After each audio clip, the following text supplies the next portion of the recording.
Entonces, como les estaba comentando, vamos a ver un ejemplo que nos permite apreciar de mejor forma cómo el principio de incertidumbre afecta a las medidas con partículas subatómicas tales como los electrones. Sin embargo, el principio de incertidumbre no se considera en la mecánica clásica, que estudia cuerpos macroscópicos como nosotros, porque dicho principio realmente no afecta para nada medidas de cuerpos masivos. Decir que la masa es como 2-3 kilogramos, pero sin embargo para cuerpos cuya masa es de 9.109 por 10 a la menos 31 kilogramos, ahí sí afecta. Entonces tendríamos lo siguiente, vamos a hacer esa comparación. Supóngase que tenemos por un lado una pelota con una masa de, masa de 450 gramos, que en unidades del sistema internacional es igual a 0.45 kilogramos.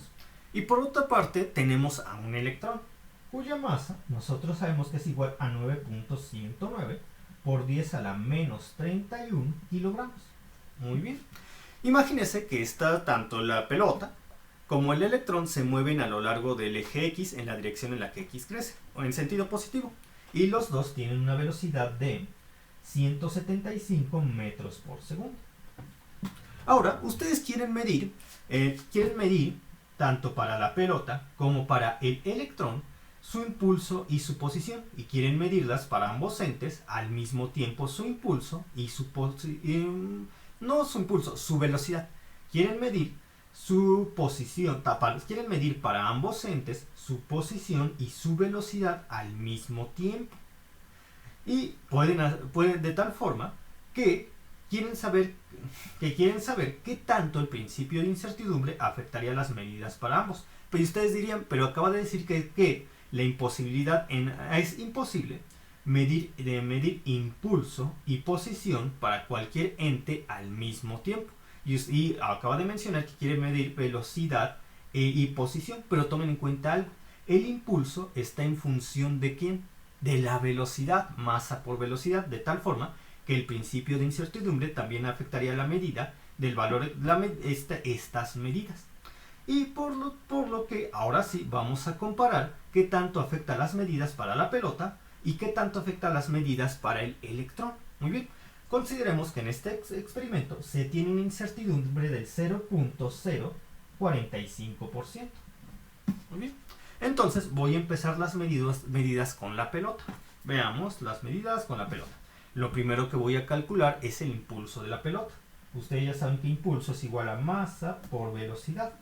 Entonces masa, y estamos manejando unidades en el sistema internacional. Sería masa 0.45 kilogramos por velocidad a 175 metros por segundo. Esto me da, vamos a utilizar la calculadora, me da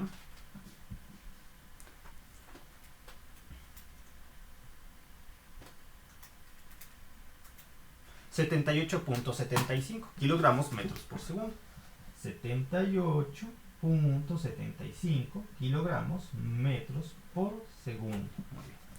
Ahora, nos dice el experimento, o nos lo dan como dato, que en el experimento existe una incertidumbre en las mediciones del 0.45% cuando nosotros queremos medir, ya sea para la pelota o para mi electrón, su posición y su velocidad al mismo tiempo.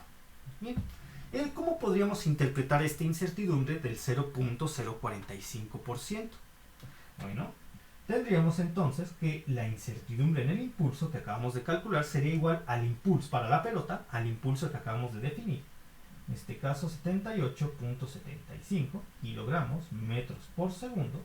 Y si estamos hablando de una incertidumbre del 0.045%, entonces tenemos que multiplicar el impulso para saber la incertidumbre en el valor exacto del impulso por 0.00045, es decir, aumentamos dos ceros hacia la izquierda, porque al quitarle el porciento es lo del proceso que debemos llevar a cabo.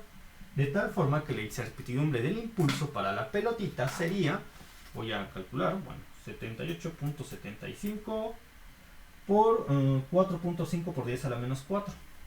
Por 4.5 exponencial a la menos 4. O si ustedes quieren dejarlo como 78.75 por 0.00045. Es lo mismo.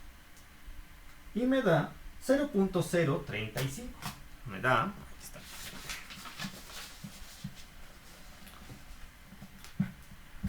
me da 0.035 kilogramos metros entre segundo. Muy bien.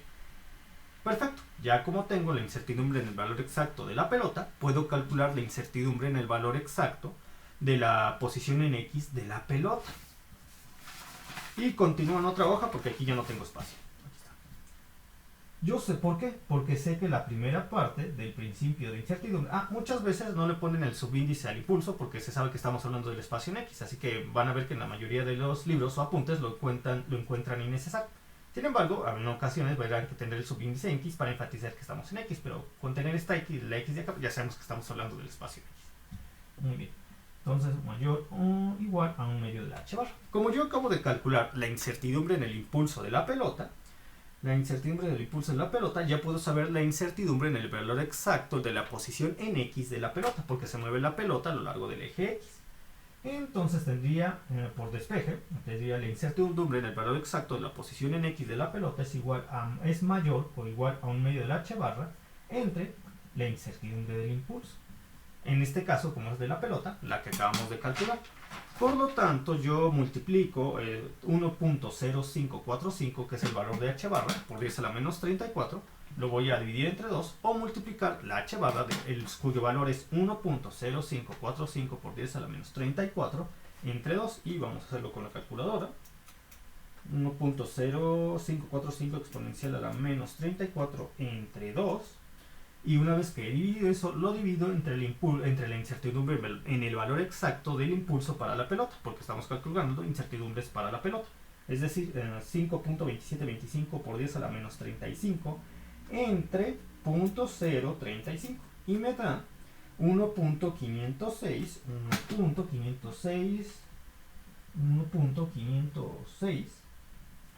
por 10 a la menos 33. Por 10 a la menos 33 metros. Perfecto. Como se dan cuenta, esta magnitud que acabamos de obtener es muy pequeña, muy pequeña. Ahora vamos a hacer el mismo proceso, pero tomando en cuenta al electrón. Muy bien, voy a calcular, ahora lo voy a apuntar aquí. Ahora vamos a hacer el mismo proceso, pero tomando en cuenta al electrón,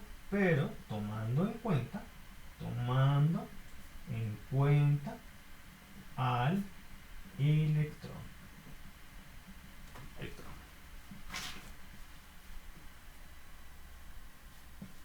Lo primero que voy a hacer es calcular el impulso del electrón, que sería la masa del electrón por la velocidad. Sabemos que la masa del electrón es igual a 9.109 por 10 a la menos 31 kilogramos, que va a multiplicar en este caso a 175 metros por segundo. Y me da el impulso del electrón, con la calculadora, 9.109 exponencial a la menos 31, por 175, y eso me da 1.594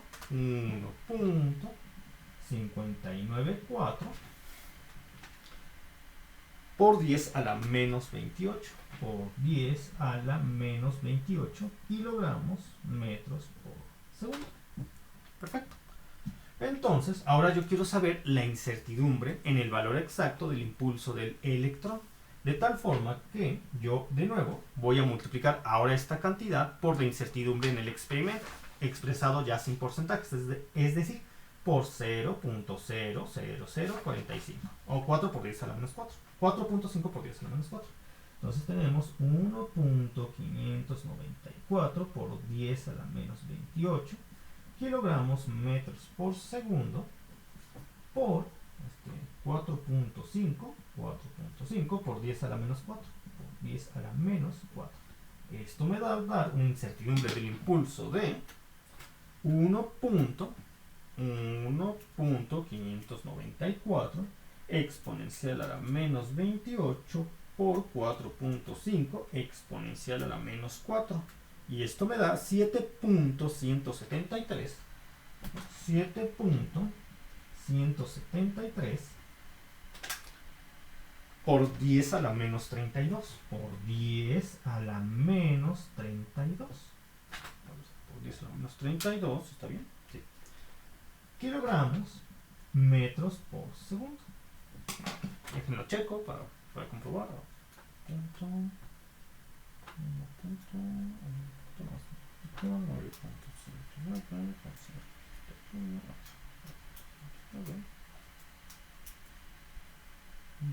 Por 175. Muy bien. Por 4.5.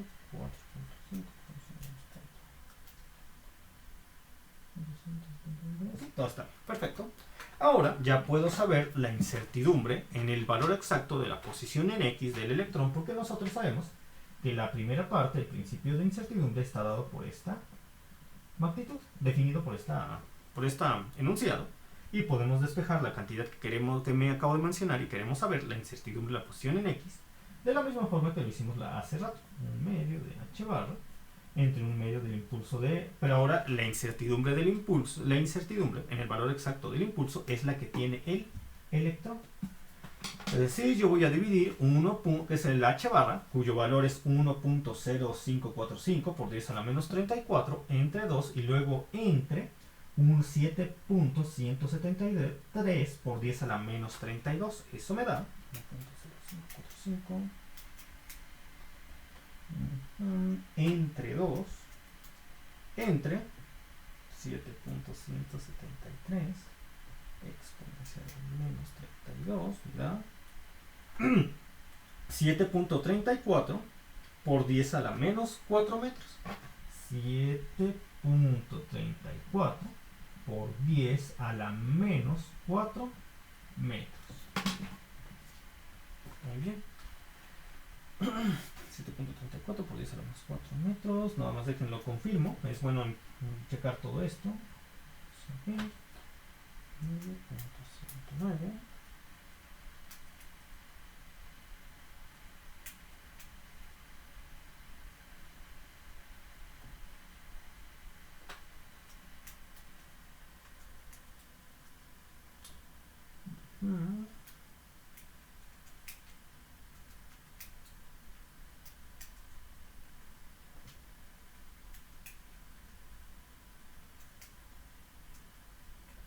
Perfecto, todo está bien.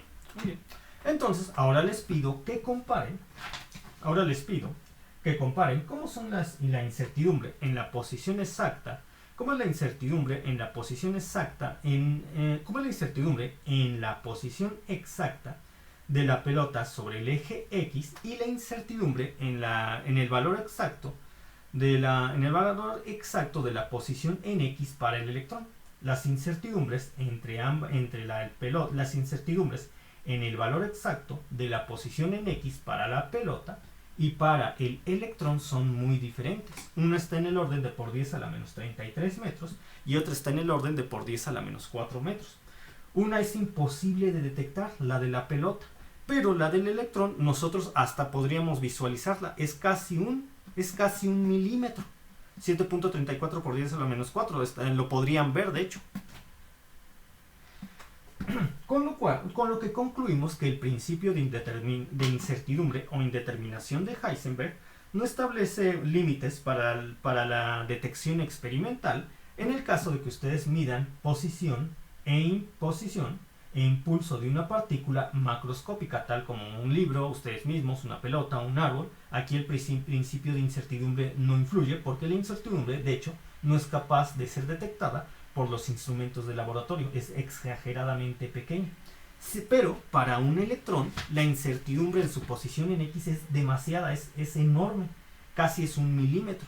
Y considerando que el electrón se mueve por radios atómicos cuyo orden es por 10 a la menos 10 metros, esto quiere decir que no sabemos si el electrón está a 7.340.000 40.000 radios atómicos hacia la derecha, o 7.340.000 radios atómicos hacia la izquierda, o 7.340.000 radios atómicos hacia arriba, o 7.340.000 radios atómicos hacia abajo. Es decir, la incertidumbre, la posición exacta de un electrón que se mueve en radios atómicos de por orden de por 10 a la menos 10, en este caso en particular, cuya incertidumbre es por 10 a la menos 4, es enorme. No podemos saber, la precisión con la cual podemos saber la posición exacta del electrón con la incertidumbre de esta magnitud no nos permite conocer con fiabilidad en nada la posición exacta del electrón. Entonces, gracias a este ejercicio que acabamos de aplicar, podemos darnos cuenta que el principio de incertidumbre tiene sentido dentro de la teoría cuántica, pero no tiene sentido dentro de la teoría clásica, dado que nos arroja cantidades que no son posibles, no somos capaces con los instrumentos con los cuales contamos de detectar, y aunque los detectáramos, no influye realmente en una medición de cuerpos macroscópicos como nosotros, no influye que el cuerpo que nuestra pelota se ubique 1.5 por 10 a la menos 33 metros hacia la izquierda o hacia la derecha. Nosotros consideramos que ya tenemos un valor exacto en la posición, tenemos definido un valor exacto en su posición. No afecta mucho. Entonces, ahora sí vamos a pasar a otro tema, las propiedades universales de todas las ondas. Vamos a ver que nosotros al aplicar las propiedades universales de todas las ondas y combinarlas con la relación de de Broglie y la relación de Einstein, nos arrojarán las relaciones del principio de incertidumbre o indeterminación de Heisenberg. ¿Cómo es esto? Bueno, ustedes saben por su curso de ondas mecánicas que la velocidad de una onda mecánica está dada por la expresión longitud de onda por la frecuencia. Ustedes ya lo han visto esto en el curso anterior. La velocidad de una onda es igual a la longitud de onda por su frecuencia. Nosotros sabemos por la relación de Einstein que la energía total es igual a la constante de Planck por la frecuencia, mientras que por la relación de de Broglie sabemos que la longitud de onda es igual a la constante de Planck entre el impulso. De tal manera que la velocidad de una onda sería igual en términos de la relación de Einstein, de la relación de de Broglie, a longitud de onda, constante de Planck entre impulso, por la frecuencia, siendo que la frecuencia sería igual a la energía entre la constante de Planck. De tal manera que tenemos la energía, en este caso sabemos que es energía cinética para la relación de Einstein entre el impulso, y la energía cinética para una partícula material es igual a 1/2 de la masa por la velocidad al cuadrado, mientras que el impulso es la masa entre la velocidad. Lo que nos queda 1/2, masa entre masa 1, velocidad al cuadrado entre velocidad. Esto quiere decir que la velocidad de la onda es igual a la mitad de la velocidad ¿de quién? De la partícula. ¿Y acaso esto tiene sentido? ¿Tiene sentido que la partícula material tenga la mitad? ¿Tiene sentido que la mitad de la velocidad de la partícula material sea igual a la mitad a la velocidad de la onda asociada a su movimiento? Pues no tiene sentido. Esto implica que la onda asociada a una partícula material no tiene la misma velocidad de la partícula cuyo movimiento controla. Esto es una inconsistencia.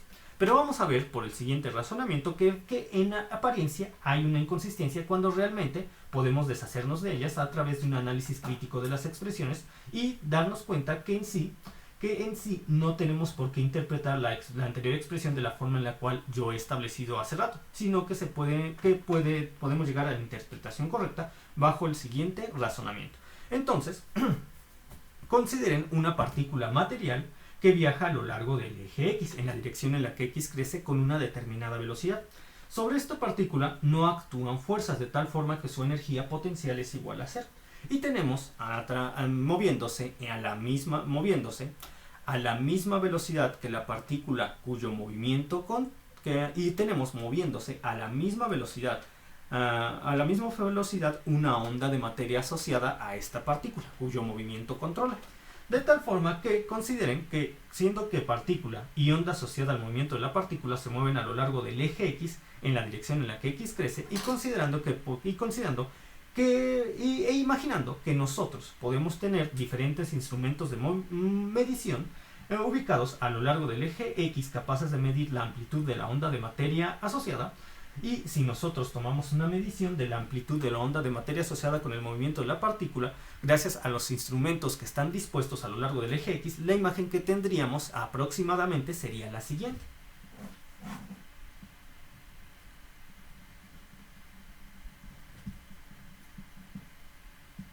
La medida se lleva a cabo en el tiempo t igual a 0, la medida de la amplitud de la onda de materia asociada con el movimiento de la partícula. Y tenemos...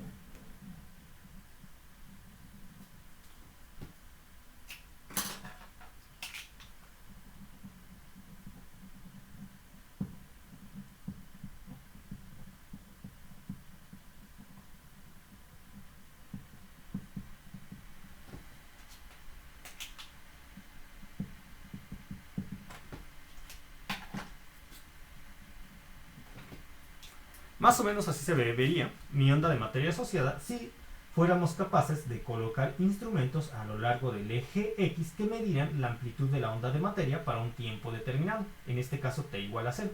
Como ustedes se podrán dar cuenta, la onda de materia solamente tiene una amplitud diferente a 0 en la vecindad de la partícula. ¿Y por qué esto es así? Porque la onda de materia deberá estar espacialmente asociada con la partícula cuyo movimiento controla.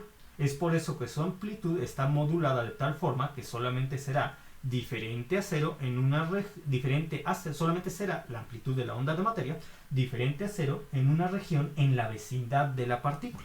Muy bien.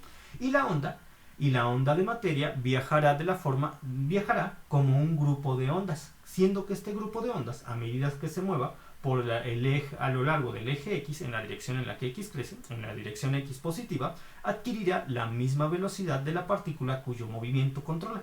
Por eso es importante tener en cuenta que nosotros no debemos confundir la velocidad g del grupo con la velocidad de una sola onda. Para el siguiente análisis,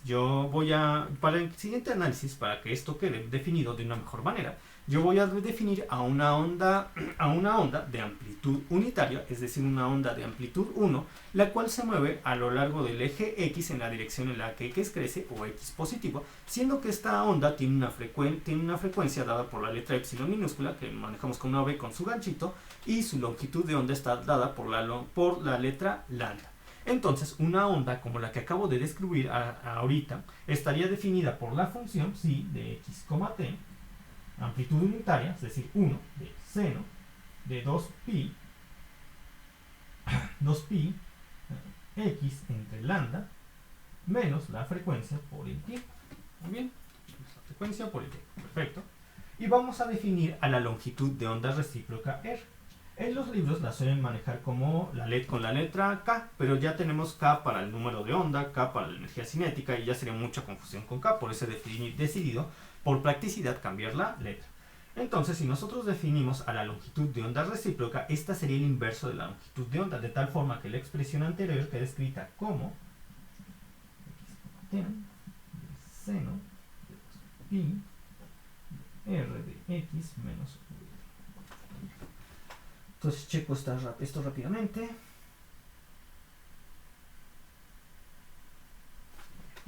Muy bien. Ahora, de esta expresión podemos obtener varias propiedades. Por ejemplo, ¿qué pasaría si yo dejo fijo el valor de x y hago una variación ¿qué pasa si yo dejo fijo el valor de x y hago variaciones en t? La onda de materia, en este caso, estaría variando senoidalmente en función de t. ¿Qué pasaría si yo fijo el valor de t y hago variar x? La onda estaría variando de forma senoidal con una dependencia en x. Muy bien. Ahora, ¿qué ocurre si yo quiero obtener los ceros de la función? Es decir, aquella región donde la onda tiene una amplitud igual a 0. Que al verla en la gráfica serían aquellos puntos en x donde encontramos a los nodos de la onda, viéndolo en la gráfica. Bien. ¿Qué tengo que hacer para ubicar dichos puntos? Tengo que hacer lo siguiente. Como yo quiero saber la ubicación en x, yo quiero saber con qué valor de x yo tendría los ceros de la función, es decir, yo quiero saber la ubicación en el espacio para tener los nodos de la onda, tengo que igualar la función de onda a 0, de tal forma que tendría lo siguiente: seno de 2pi de r de x, seno de 2pi de r de x menos frecuencia por tiempo igual a 0. Y como yo busco que la función seno sea 0, eso quiere decir que su argumento debe ser igual a npi, donde n es un número entero positivo, ya sea 1, 2, 3, 4, 5 o 6. Esto lo puedo simplificar de tal forma que tendría 2 por r de x menos t. Entonces, r de x menos t es igual a medio de n. Tendría que r de x es igual a medio de n más t. Y tendría que x es igual a medio de t de onda más t de onda por x por t. Entonces tendría que aquellos puntos de x o aquellas ubicaciones del espacio en x donde tenemos a los nodos de la onda, que son los ceros de la función seno, están dados por esta expresión. Muy bien. Ahora, ¿qué pasa si yo lo derivo todo con respecto al tiempo? Tendría lo siguiente: d de x de t. Aquí no tenemos ninguna variable que dependa del tiempo, 0. Aquí tenemos esta, derivada del último término con respecto al tiempo sería la longitud de onda por la frecuencia.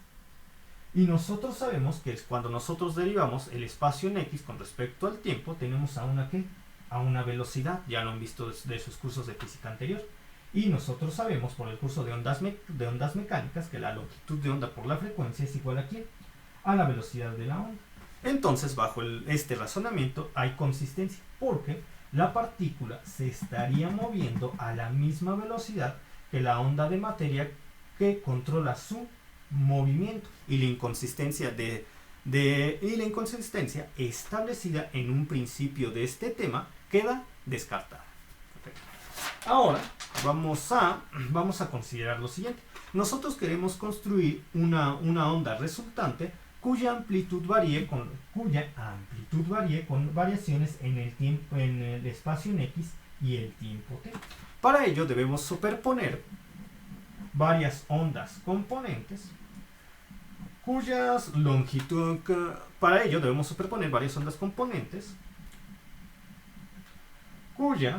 que tengan entre sí una ligera variación en su longitud de onda o en su frecuencia.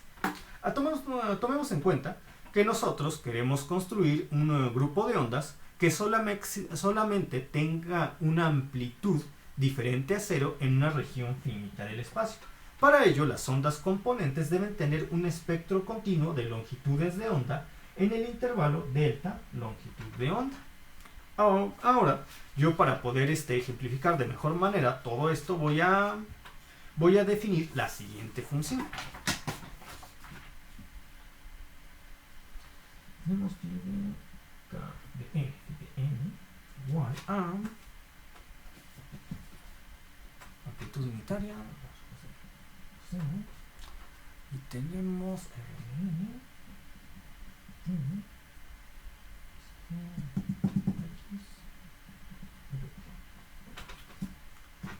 entonces yo tendría, vamos a ver, primero yo tengo algo así.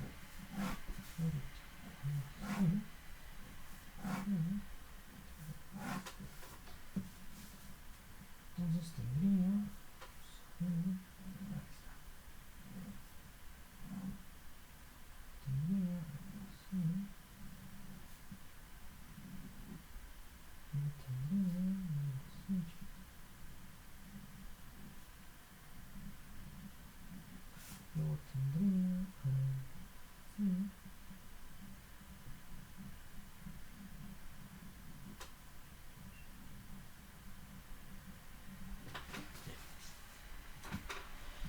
Zoom dice que esta sesión se va a terminar, entonces voy a tratar de, como esto es importante, pues voy a desconectarme ahorita y voy a reiniciar en 2 minutos, y estoy seguro que abarcamos la 1:30 en lo que termino de explicar todo esto. Ejemplo.